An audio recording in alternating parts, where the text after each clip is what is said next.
Dobar dan, drugari. Danas u One Piece Card of the Day imamo Cosette. Ona je sporedni, ali veoma važan lik u priču o Sanjiju tokom Whole Cake Island sage. Ko je ona? Ona je glavna kuvarica u kraljevstvu Germa 66. Ona je obična devojka koja radi za porodicu Windsmoke, Sanjijevu biološku porodicu.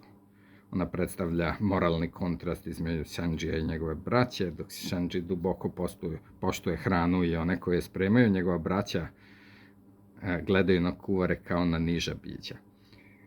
Kasnije imamo incidente sa hranom, kad je Sanjijev brat Ninji pokušao da baci tanjer sa hranom jer mu se nije dopao ukus. Sanji ga je sprečio i pojeo hranu sa poda, pohvalivši Cosettin trud.